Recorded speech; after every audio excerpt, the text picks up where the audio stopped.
Hi there. This is Larry Hankin. Guess where I am? Well, I'm at home, but I'm chatting with Staxx. Check it out. He's cool. Welcome to this episode of Chattin with Staxx. I'm your host, Bill Staxx, and today I got Larry Hankin. I mean, the director and the casting director are in there in that room, but you can't go in there. I said, well, is there any sides? Is there anything? So she gives me a script, 93 pages that I'm going to read.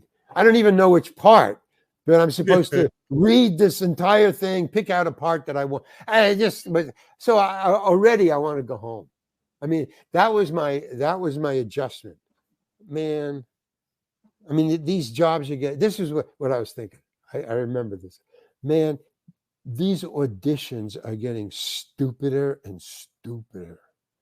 I mean, I just drove down here. I was doing something interesting at home, like washing the dishes. I could be washing dishes right now. Yeah. So I mean, that's where my head was at. So, and then as I'm talking, so she gives me the script, and I said, I can't read this. I'm going to go and audition somewhere. She said, well, that's all I have. And she just because she saw my attitude was getting, so she just shut me out. So I just sat down and I put the script in my lap, and then the door opens where she had pointed with the director and the casting director. So the door opened, and this very nice elderly woman, gray-haired woman, elderly. So gray-haired woman peeks out, from behind. She says, "Are you Larry Hankin?" "Yeah." "Are you ready?" You didn't even read it. You didn't even Come on, man. How stupid is this going to get? I just arrived. They handed me the script. So I said, yeah. I mean, just like that. Just like, yeah. Yeah. I mean, I just wanted to go home. It is like stupid, man. So I went in, and I said, and there's just two people in this empty room. It's an empty room. No chairs, no nothing. And there's three chairs. Well, there's three chairs. The director, Don Siegel, I didn't even know who he was. My bad. He's an incredibly great director, big time from the 50s. Everybody in Hollywood knows who this director is, except me. So I just sit down, and I didn't, and he's an elderly guy. He also had gray hair. I didn't at the time. See, that's the difference. But it also added to the, this attitude. So there's three chairs, him, the casting director, this woman, and then for me, the auditioner. And we're facing one another in an empty room. And I sit down and I go, he says, "Oh, okay, what part are you here for?" And I just looked at him and I go, nobody's given me the part. They told me that they would tell me what the part is when I got here. So I'm thinking, man, get your shit together, you people. That's what I'm thinking. I'm not saying it, but you could tell by my body language. And he just looked at me, this great director who I don't know from Adam, man. And he looked at me and he decided, I think right there, I want this guy in my movie. I'm telling you, because that was my whole attitude the entire audition. But he never changed. He just said, well, you got the script there. I mean, he just became very conversational and normal, like a human being. Like, he's like a grocer and I'm auditioning for a clerk. Just, okay, So he said, is that the script you have there in your lap? Yeah. Okay. And he says to the lady, he says, what parts do we have left? Left? I mean, this is getting worse and worse. Yeah. So what part do you have left?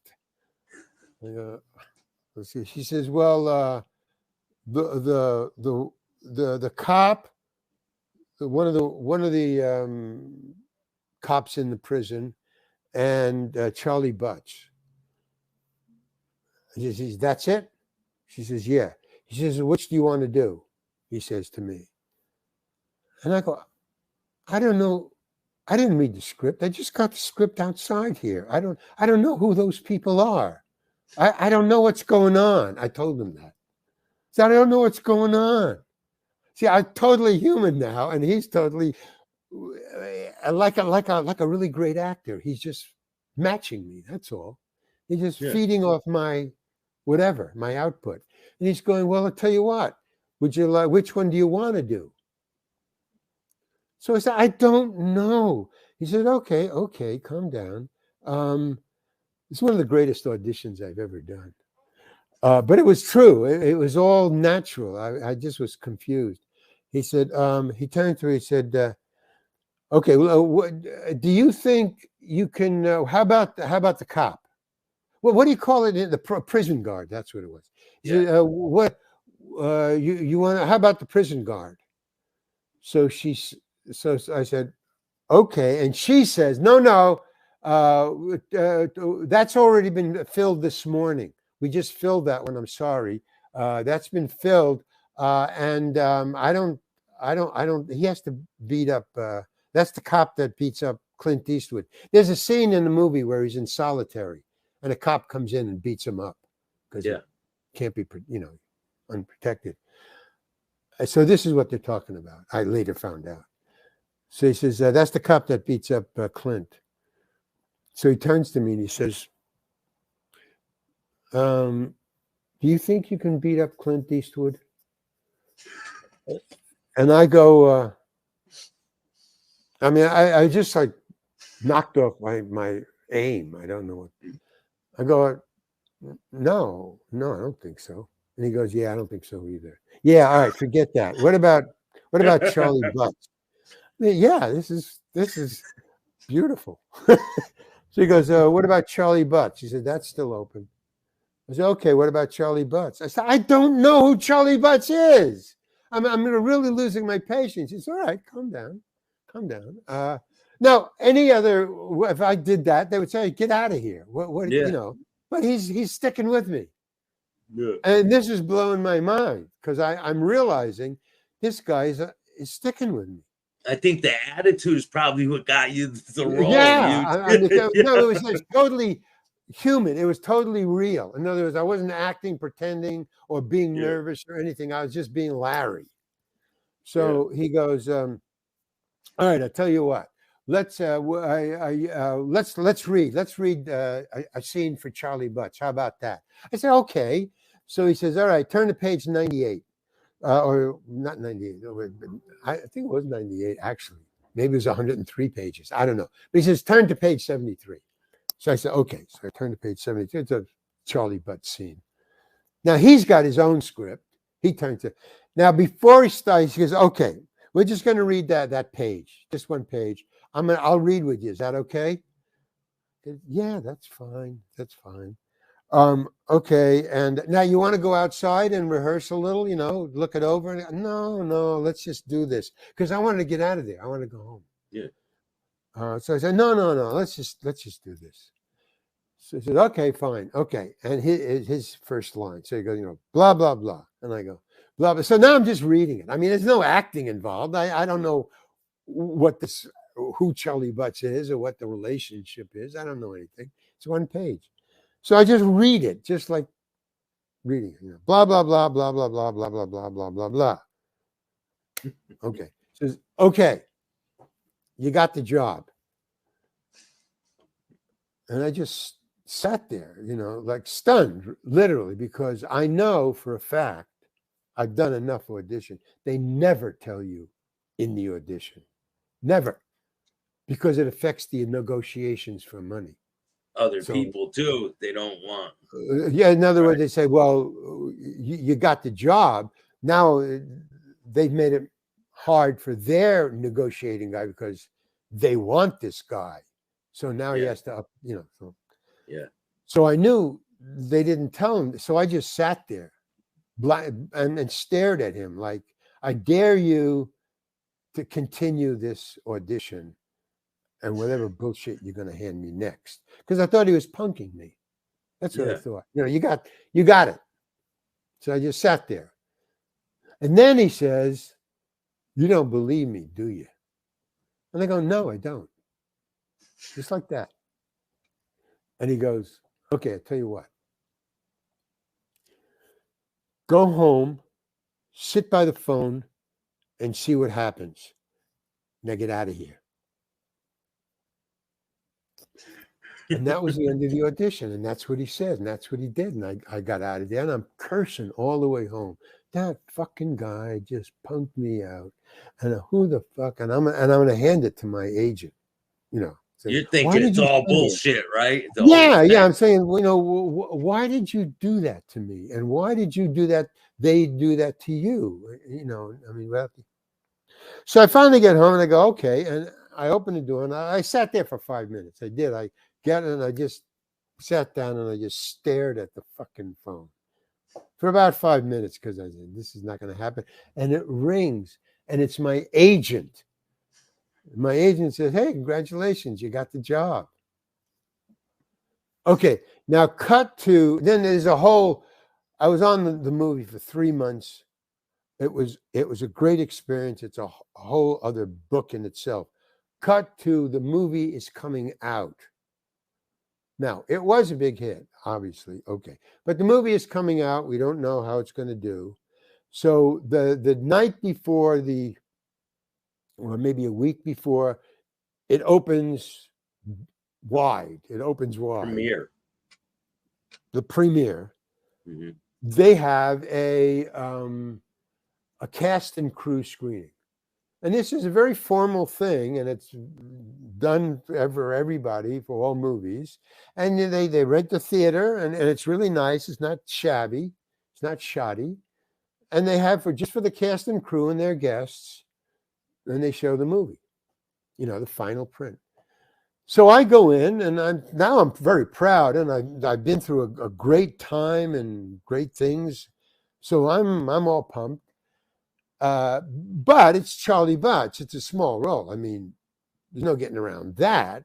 But it's a suitable role and a sustainable role. It's a good role. Okay. Yeah. So I go in and I sit down. And now the movie starts, and I'm just sitting in this audience, and it goes on. Escape from Alcatraz, starring Clint Eastwood, co-starring blah blah blah, co-starring blah blah blah. Co-starring Larry Hankin. What? Co-starring role? Holy shit, man.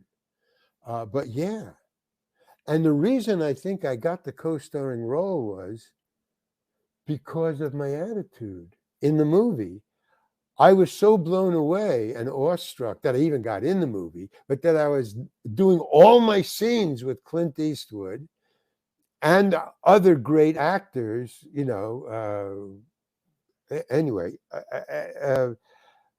so that and that wasn't in the negotiation. I wasn't hired, you know, and as a co-starring role. You saw the audition. I gave it to you. Yeah. You saw that's not a co-starring audition by any means. But I think because of how I acted off camera on the set on Alcatraz, that's what I was there every day, dressed in my costume, which was very simple: blue work shirt, jeans, white socks, black shoes. And I got up every day at 6:30 in the morning to catch the 7 or 8 o'clock boat to go to Alcatraz.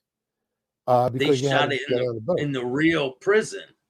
We shot it in the real prison on an island in the middle of San Francisco Bay. And the boats left at 8 o'clock in the morning. Only one fleet of boats. They hired all the tourist boats for the morning 8 o'clock Alcatraz, you know, 200 extras and everybody out there. And then they went their tourist day. So they hired them for, I guess, 2 hours from say 7:30 until 9:30. And then they went about their business. And then they took everybody back at 8 o'clock at night. Again, 2 hours. So you couldn't, if you missed the boat, they had to hire a boat and get one boat to bring you out there, and then you had to wait until 8 o'clock to get on the boat to go back. So in other words, if you were, Did you ever miss the boat? well, if Did you you ever missed the miss it? boat, yeah, they're very angry, and you could get fired, because the one boat that they did have, they did have an extra in case somebody got sick or they needed a nurse or an ambulance or a CEO came from LA. That was the boat they used. So to use that boat cost them money.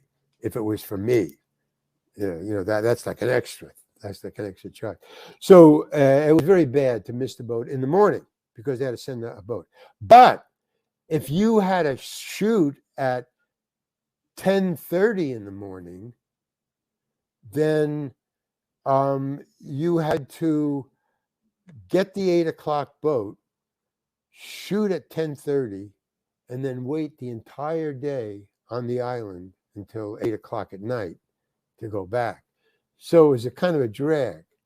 And if you had to shoot at 5 o'clock in the afternoon, you had to get the 8 o'clock in the morning boat and wait all day on the island to shoot at 5 o'clock and then get the 8 o'clock boat back. So there was that.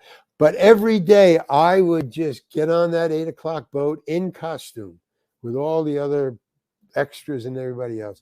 I'd go out there and I'd stand next to the camera, or I'd hang out either with Clint or next to the camera, because I just wanted to see how a major movie was really made, because I was sick of these freaking TV, walk-on talking roles. So I was there, and when I kind of got my fill of that, I would explore the island. I mean, and I think that's why I got co-starring role. I mean, there's no other reason. It's a small part. It's not a part that would be co-starring, but I think it was given to me by Clint and the director. So that was kind of cool. So that was my first big role. How long was the whole experience from start to finish, with starting filming until they stopped filming? How long was that? 3 months, exactly 3 months, and I was there exactly 3 months on the island. I mean, 8 o'clock, 8 o'clock, 8 o'clock. 8 o'clock in the morning, 8 o'clock at night, 8 o'clock in the morning. So I was there the whole time, every day. I think we had one day off. Sunday was the day off. So obviously, but I had friends in San Francisco because that's where I came from the committee in San Francisco. I mean, we had lines around the block, so I had a lot of friends there. So I would hang out at Vesuvio's, or the bars there, or wherever my old friends hung out. And I was kind of weird because I had to cut my hair for Escape from Alcatraz. I had a prison cut. And when I was in San Francisco, we were all hippies, so we had hair down here. Yeah. So it was kind of weird hanging out with friends. I always wore a hat that they would just grab it. Sell out. Well, they paid me a lot of money though for Did that. it change the way people treated you? Did it change the way people treated you once that movie got out and they knew that you were in it? I was given a little more leeway. I mean, first of all, I was auditioned for bigger parts, so the parts changed immediately. Not that much. I mean, I wasn't given starring roles, and I wasn't even given co-starring roles, but I was given speaking roles that carried plot lines and plot twists where they couldn't cut me out because it would cut out the storyline. I was given characters that carried storyline, and that's a different ballgame altogether. More money, bigger parts. So yeah, it did change it, but then it leveled out, and then I just got a thing today in the mail, just a thing where they wanted me to do a commercial for some sort of I don't know, digital company, and they wanted me to do a commercial, and I turned it down because they didn't want to give me any money for it. But what they said was they tried to flatter me into doing it for cheap, saying you were a thing of the 60s. You're like I don't know what they call them. My brain is like an what? icon of the 60s. Some icon or Yeah. something like that. Or Like an icon of something, a model of the 60s. You know, you were a big deal in the 60s. You were a well-known actor. That was the word. They used a word that meant you were a well-known actor of the 90s. So that's what Escape from Alcatraz, being in the movie and getting that co-star role, that title, that kind of brought me up to going up for those kind of level jobs until I finally became very well known in the 90s. That was my time. And then things, just started to get a little less, but I hung around there, just a little below there. And until finally I just got out about 10 years ago. I just. So Billy Madison, you were in Billy Madison, Billy Madison, Home Alone, Bad. Breaking Bad, Breaking Bad, and then what was the 3 for John Hughes? She's having a baby, Home Alone, and Running Scared, Trains, Planes, and Automobiles. Trains and Automobiles. Yeah, so that kind of kicked me up the hill, and then I remained there and just did that, and that's how I became well known for that level. And and the rest is history. I mean, but how did you become friends with Adam Sandler, and how was it filming Billy Madison? I never became friends with Adam Sandler. I mean, he and I are just, we don't work together very well. Maybe now he's learning. He was a kid when I was, an experienced actor, and he was just a control freak, and very underhanded. Not underhanded, manipulative. He's an incredibly manipulative person. And I sniffed that out. That was like my father and my family. They don't tell you what they're really doing or what they're really going for.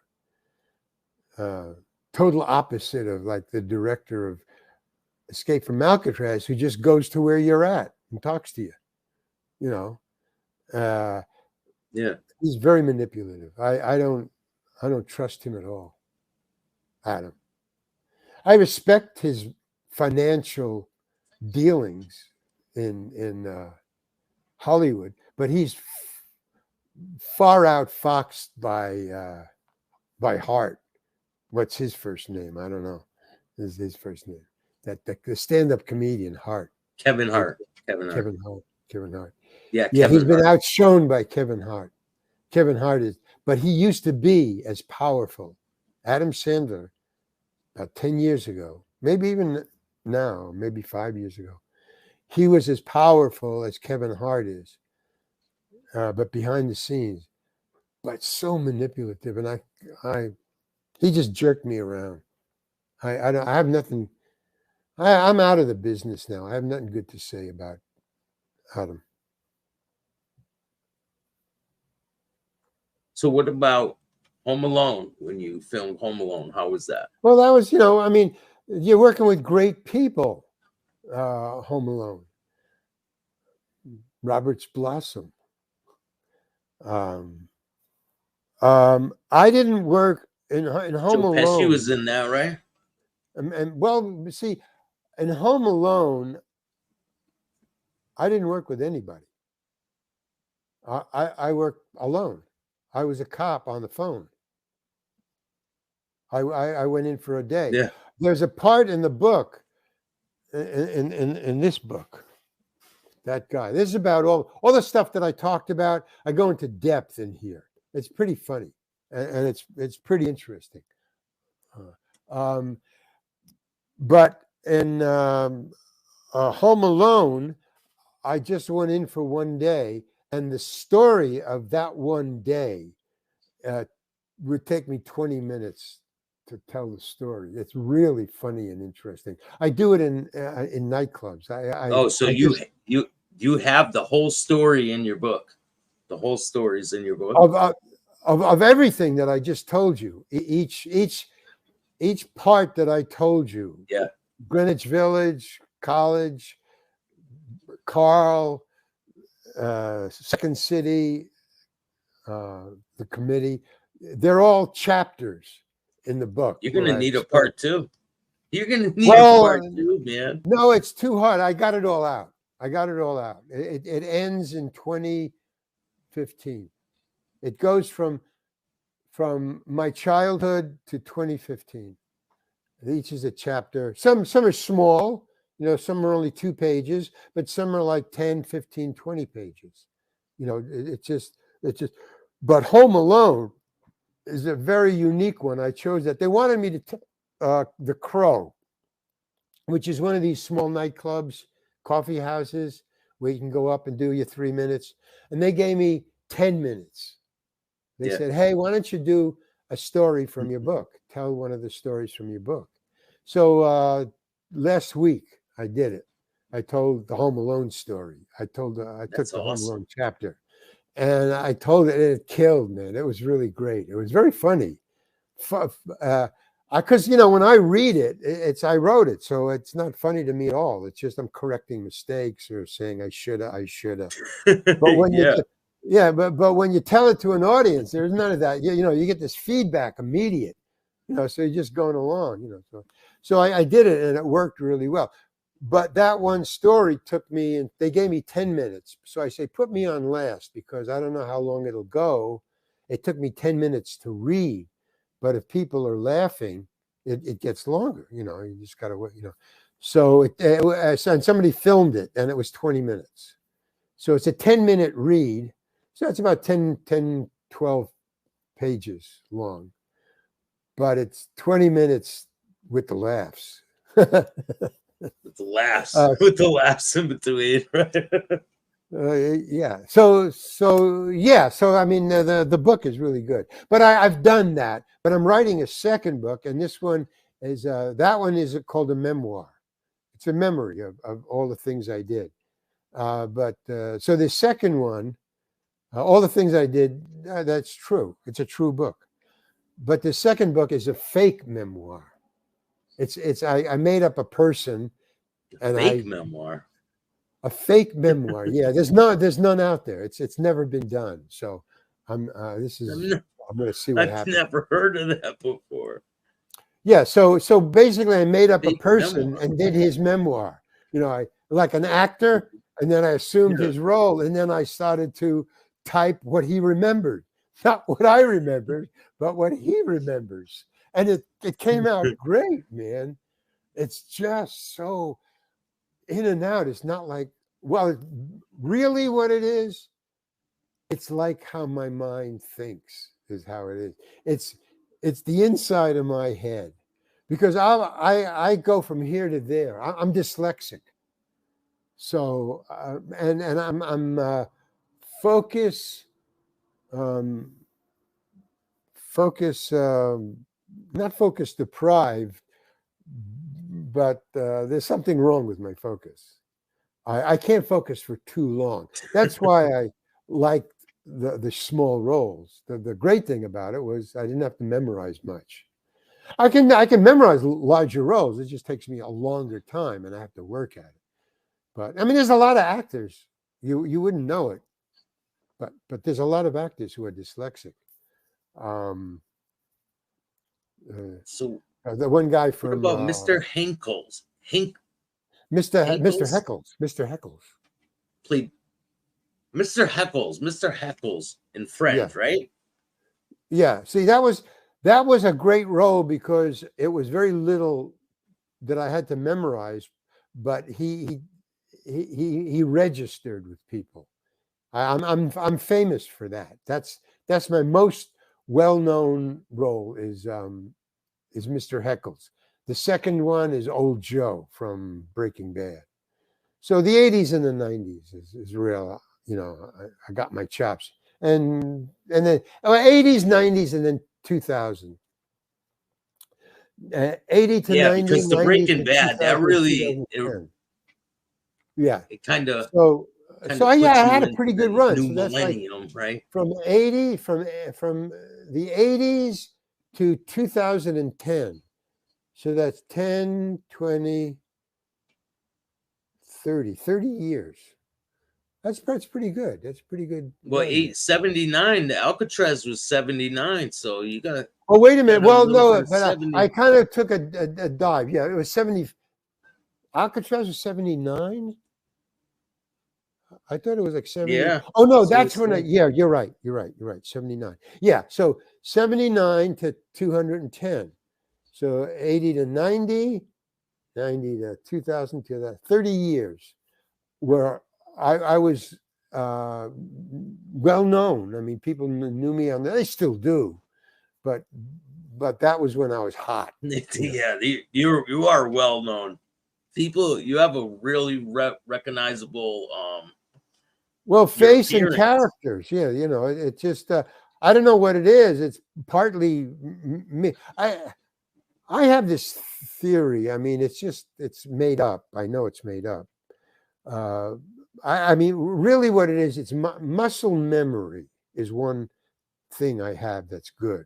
I have a good muscle memory, but also there's something else. I don't know what it is. I say it's muscle memory, but it's more than that. In that, when I get on screen with a bunch of people, your eye goes to me. Now, there's nothing I'm doing that I know about that will do that. That makes that happen. But people have told me. I don't see it. I see it because they're, I want to watch what I'm doing. But no, audiences, when they see a whole group of people, if I'm on the screen, they'll watch me. I don't know why that is, but that adds to the 80s to the 2010 thing that I have. But I notice it in my own private life where I'll say, oh, that's, and I call it the other guy. It's like mainly when I'm playing the guitar, learning the guitar. Now I learned it, but you know how you want to memorize the lines, the song that you're singing, the words, and then you want to the strumming, and then with the chords, you know. So when I finally learned how to put it all together and sing the song and play the tune and do the chords, then I would just sing the song. I didn't pay any attention to anything. And then I started to think, who's thinking about where my fingers are going? I'm not thinking about that. I'm just playing to you and singing the song. Well, who's taking care of that? So that's the other guy. That's the other guy. Yeah. That other guy who's taking care of he takes care of a lot of other things. Like when I drop something and I catch it before it hits the floor. Well, we all do that. Well, that's reaction. I call it the other guy. I didn't think about, it was total reaction. Had nothing to do with the conscious me. That's that's the same guy. Well, I label it as a guy. It's not guy. It's me. It's the human animal. It's we do these things. We remember things. I didn't think to think that. I just thought. So I caught, and I think that's what the screen captures, because a lot of really good actors and directors tell me that in learning to act, that it's what you think that the camera captures, not what you're saying. It photographs what's going on inside here. Now, a lot of cinematographers have told me that, and a lot of actors have told me that. And then finally, I put the two and two together. Oh, it's the same thing as the fingers, as the reaction. It's you. It's the you have no control over. It's the you that people really see. You know, when you're just talking to your friends and they say, "Hey, Larry, how you doing?" That's what they see. That's what they're saying. And it translates to the screen. And some people have it. Stars have it. Big star. Clint Eastwood has it. Joe Pesci has it. Joe Pesci doesn't have to do anything. But if he gets in front of a camera, you watch him. You know, it's luck. It's how, you know, some people are born and invent Tesla cars. It's, you know, he was just born smart or whatever. I don't know. You know. It's so there's a lot of actors out there that are maybe watching this, right? yeah. What would be your advice for them? Be yourself, because that's really interesting. Be yourself first, always, and then just add on like makeup. When they put makeup on you, they don't put makeup over you. They put makeup on you. That's what you do with the character. You just put it on you. But it's you. So don't act. Don't act. Because the camera picks up the falsification. Like Charlie Chaplin, Yeah, he's the one who taught me that, who told me that. Even when I was 10 years old. Charlie Chaplin, okay, look at any Charlie Chaplin movie, his little films, his shorts mainly. Okay, you try to find me Charles Chaplin, the man. You can't do it. He is the little tramp. That's all there is. That's all there is that little tramp. You know, I mean, he just gives it over. I mean, because if there was any Charles Chaplin in there, it would be studied. It would be rehearsed. You would pick up on that. Oh, he didn't rehearse enough, or he rehearsed too much. But he just goes there, man. I mean, it's a gift. It's a gift. Yeah. And some people can do that. So don't act. Don't act. That's the only thing I can tell you that I've learned about acting. I mean, you do the research. That's the other stuff. That's the book learning stuff, you know. But just acting. It's just like you don't rehearse. You get on, you know, Bill Staxx, and you interview people. Well, the reason that you're a good interviewer is because you're concentrating on me. You're Bill Staxx, always Bill Staxx. And if you were false and try to act like a great commentator, I'd pick up on that, and it'd be a lousy interview, right? I mean, if you forced it, you know, you just gotta, you know, go with the flow, go with what the person is talking about. Yeah, there's a lot of people. I watch news a lot, and the interviewers. There's two kinds of interviewers. One is they want to get information from this person, and one is they have a plan on what they need to get this person to say or do or hang himself. And so all they're doing is asking questions that can get this guy to admit that he was saying bullshit last week. And the viewer can never mind the guy who's bullshit. The viewer is looking at the guy saying, "You're full of shit, man. You're just like, no, you're trying to manipulate this guy." So you lose. You don't care what the guy is. You're looking at the guy. You know, it's weird what the camera picks up and what we look at. It's not what we think. You know, but that's it. I mean, it's a long story that I made even longer. It's all just shit. You had an absolute great performance in Escape from Alcatraz. I remember watching that. Yeah, and you can't find honestly, Larry Hankin because it's Larry Hankin. It was you. Yeah. It was me the whole time. And I've never been able to get that relaxed on camera ever. I mean, I maybe did it for a second with old Joe or a second here or there. But the entire role of an Escape from Alcatraz is me not knowing what's going on in the movie business. And that's what the director wanted Charley Butts to be in the prison. He doesn't belong there. Charley Butts was given the wrong prison place. He should have been back on the island in a police jail, you know. But Alcatraz was way too big for Charley. And that's what you read, but it was way too big for me. I didn't know what I was doing. I was just following directions or Clint or just answering what he asked me. I was just like sitting in the chair with the director going, well, what do you want me to do? I don't know who Butts is. I don't know what's going on here.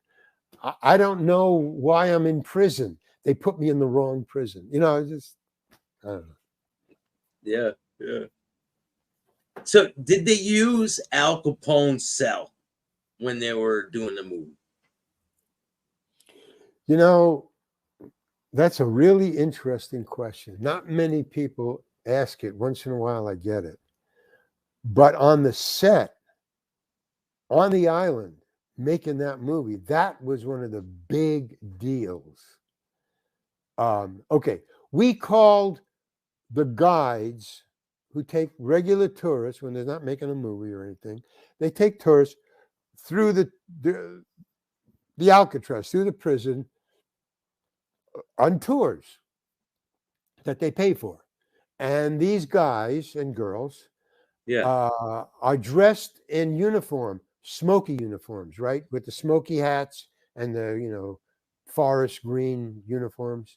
So we called them Smokies on the set when they came through.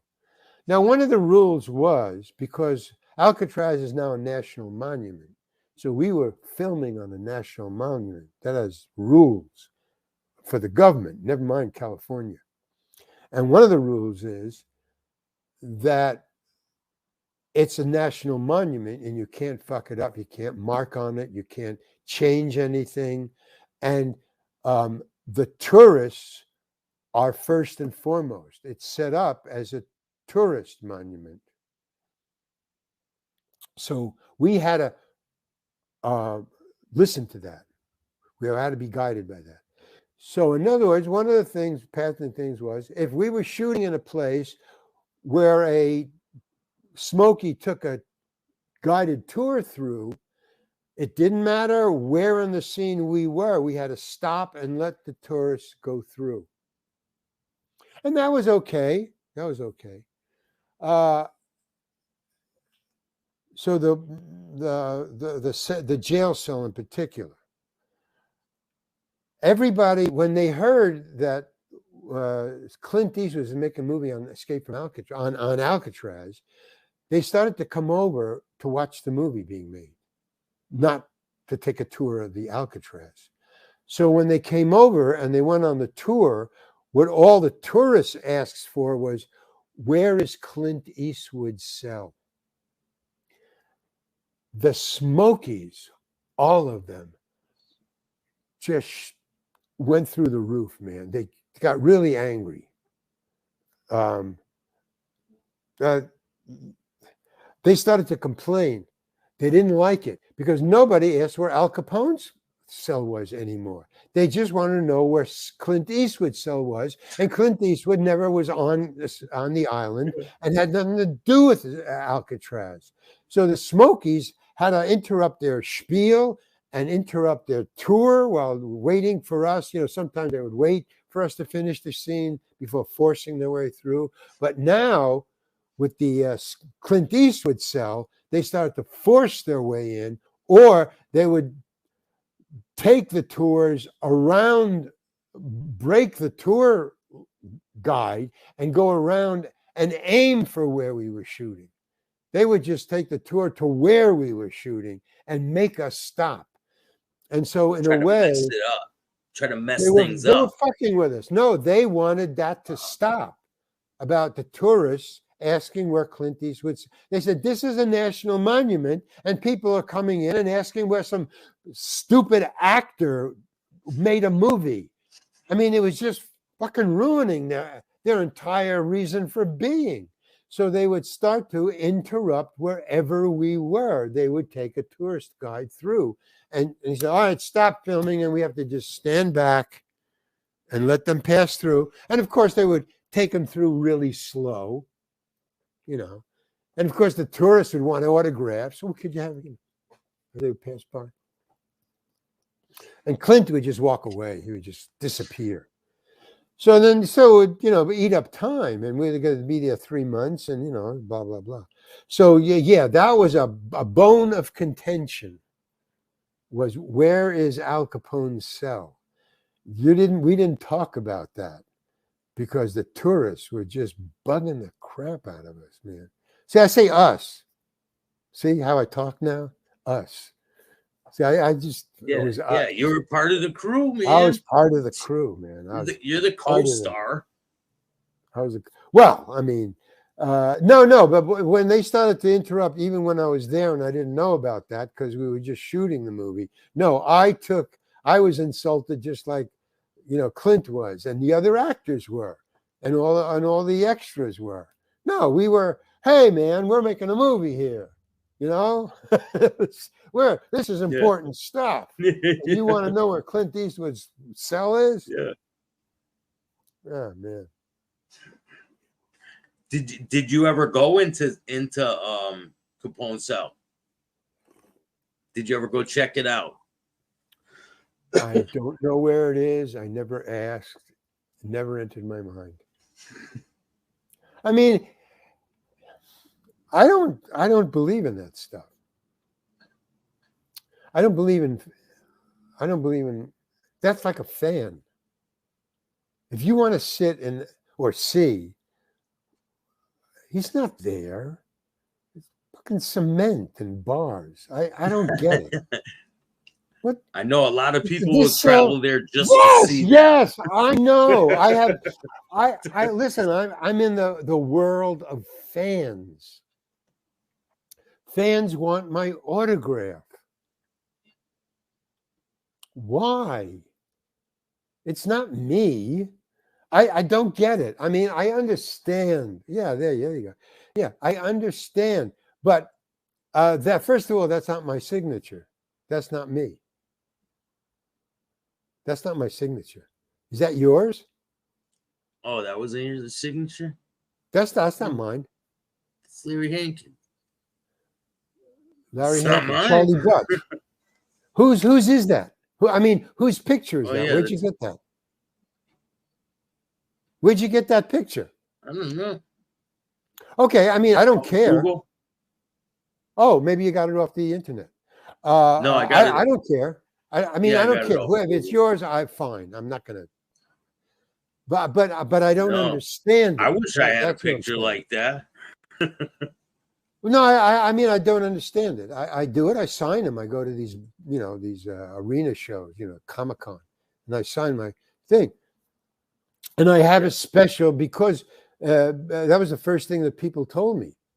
There's a piece of knowledge that not everybody gets.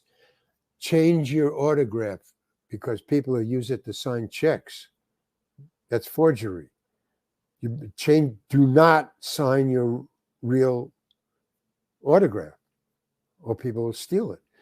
So I had to, and if you'll notice, everybody who's signing autographs don't sign their autograph. They sign a mark, a particular autograph mark, or a way of signing it. Just a scribble. A scribble. I have a way of signing it that I know is me signing an autograph, but it's not my check signing autograph. Nowadays, everything is digital. Everything is digital. And, well, that's going to be old school. AI is going to eat digital and your lunch. Digital is crazy. It's over. Digital is over. AI, man. I mean, it helped. It's probably part of it, but AI, man, that's like the Industrial Revolution. AI is not like digital. Really AI is like oil. There's before oil and there's now.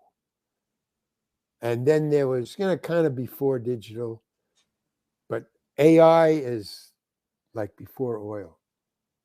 2 different worlds. And this is going to be known as the carbon era. We are in the carbon era.